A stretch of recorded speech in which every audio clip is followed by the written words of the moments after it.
सुप्रभात बच्चों। आज हम बसंत के पाठ 6 भगवान के डाकिए कविता का अध्ययन करेंगे। इस कविता के कवि हैं रामधारी सिंह दिनकर। इस कविता के माध्यम से कवि भगवान के डाकिए अर्थात प्राकृतिक संदेशों के विषय में बताने की कोशिश कर रहे हैं। तो प्रारंभ करते हैं। पाठ 6 भगवान के डाकिए।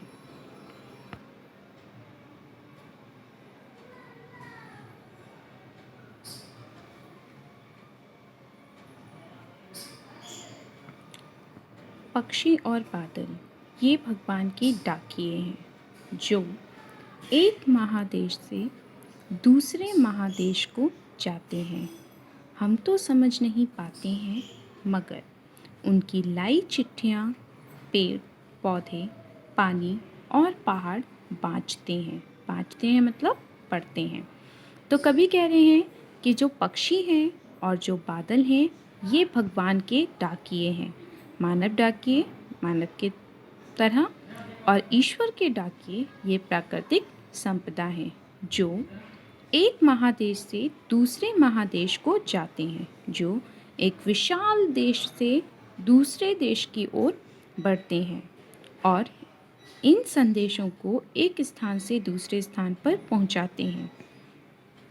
हम तो समझ नहीं पाते हैं अर्थात हम अज्ञानी हैं, इसलिए ईश्वर के द्वारा भेजे हुए संदेश को पढ़ नहीं पाते, मगर ईश्वर की भेजी हुई चिट्ठियाँ और पक्षी और बादल के द्वारा लाए हुए संदेश कौन पढ़ सकते हैं?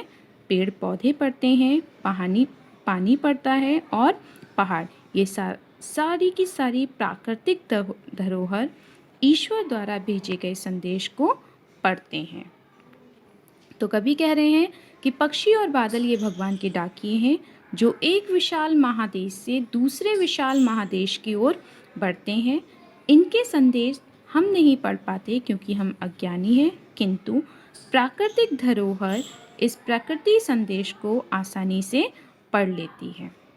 आगे कवि कह रहे हैं, हम तो केवल ये आंकते हैं कि एक देश की धरती दूसरे देश को सुगंध भेजती है और वह सौरभ हवा में तैरते हुए पक्षियों की पाँखों पर तिरता है और एक देश का भाप दूसरे देश में पानी बनकर गिरता है। आगे कवि कहते हैं कि हम इनका वास्तविक संदेश नहीं पढ़ पाते कि क्या होता है, लेकिन हम केवल ये आंकते हैं। हम आंकते मतलब अनुमान लगाते हैं। हम केवल यही अनुमान लगाते हैं कि एक देश की धरती दूसरे देश को सुगंध भेजती है। और वो कैसे भेजती है? हम कहते हैं ना ये पूर्वी हवा चल रही है, ठीक है, हम हवाओं से अनुमान लगाते हैं और वही कवि कह रहे हैं कि केवल हम उतना ही समझ पाते हैं कि एक देश की धरती दूसरे देश को सुगंध भेज रही है और वो सुगंध कैसे हमारे पास पहुंचती है?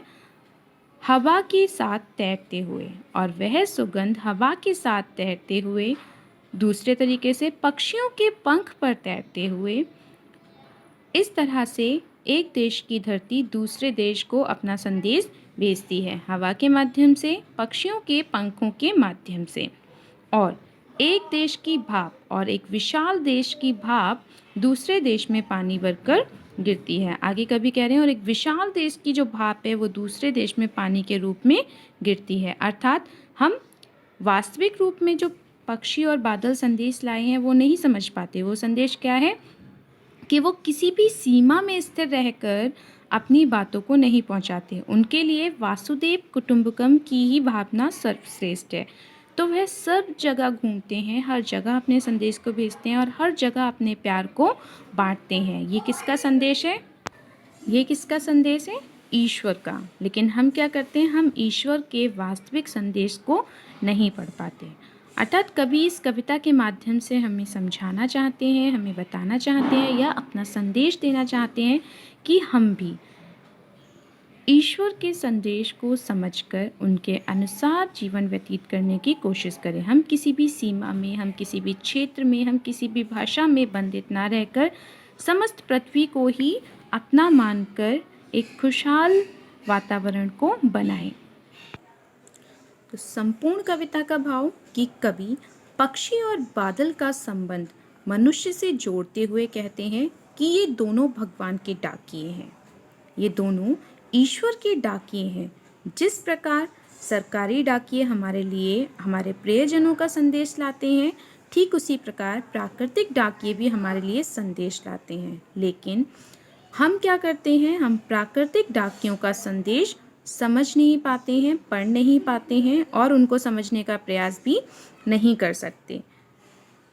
जो प्राकृतिक डाकिये होते हैं वो आकाश में चारों तरफ भ्रमण करके अनेक तरह के लोगों से जुड़ते हैं, अनेक तरह की प्राकृतिक चीज़ों से जुड़ते हैं और पूरी पृथ्वी का भ्रमण करते हैं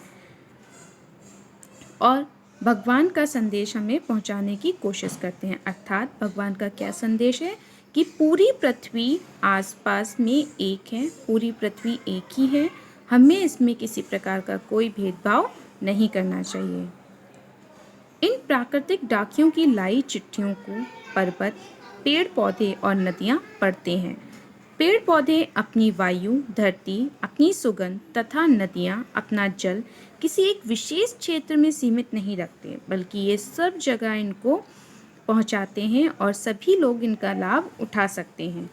ये इन संदेशों से प्रभावित होते हैं और उसी के अनुसार व्यवहार करते हैं। इन क्रियाकलापों को देखने के बाद हमें अपना स्वार्थ यानी कि ईश्वर के संदेश को पढ़ने के बाद हमें अपने स्वार्थ, अपने पराई की भावना, गांव घर की सीमा, इन सभी चीज़ों को छोड़कर समानता, सद्भाव, प्रेम व्यवहार और वासुदेव कुटुंबकम की विश्व बंधुत्व की भावना का विकास करना चाहिए।